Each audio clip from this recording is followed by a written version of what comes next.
المج ده انا عاملاه بمناديل الديكوباج وثابت جدا، بغسله بالصابون وبغسله كمان في الغساله. دلوقتي بمناديل الديكوباج نقدر المج بتاعنا بطريقه ثابته جدا. تعالوا اقول لكم الطريقه.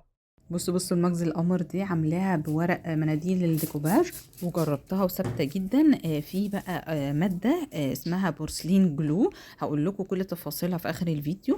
بصوا بقى الخطوات. انا اول بنضف المج كويس وانشفه، بعد كده احط على المج ده البورسلين جلو المكان اللي هلزق فيه، واحط بزياده عادي. بعد كده ابل المنديل بسيط والزقه على المج وافرغ الهواء زي ما بلزق عادي اي منديل للديكوباج. بعديها هعزل برضو بنفس البورسلين جلو او غير البورسلين ده.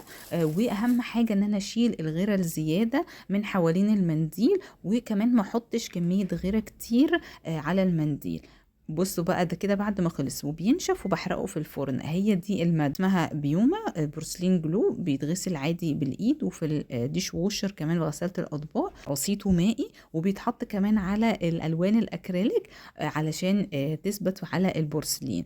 هنعيد تاني الكلام عشان التكرار طبعا بيعلم الشطار زي ما كلنا عارفين. فهنمسح المج كويس وننشفه، بعد كده نحط الجلو، بعديها المنديل بعد ما نديته كده سنة عشان يتفرد، وبعديها هلزقه بالكيس وافرغه من الهواء واشيل الكيس بالراحة. احط بعد كده غيره تاني البورسلين من فوقيه، واشيل اي زيادة وما احطش كمية غيره كتير، وبرضه اسيبه ينشف بقى خالص واحطه تاني في الفرن على درجة حرارة 160 كهرباء او فرن غاز. المادة الجميلة دي بقى لقيتها عند ارت ستور كلوب مدام ألفت السعيد في الشيخ زايد، وبرضه بيتباع عند مدام جيجي في مصر الجديدة. ولينكات الصفحات اللي عايزها يبقى اكتب لي في الكومنت وانا هكتب لها ابعتها له. وجي ميعاد الصدقة الجارية. حديث سيدنا محمد عليه الصلاة والسلام: من قال سبحان الله بحمده 100 مرة حطت خطاياه وإن كانت مثل زبد البحر. فما تستصغروش أي عمل صغير. ده يا جماعة بياخد حرفيا 3 دقايق. ويا ريت الواحد كمان يبقى قلبه حاضر ويتفكر في الكون من حواليه، هيلاقي نفسه هدي وارتاح ونفسه بقت مطمئنة كده.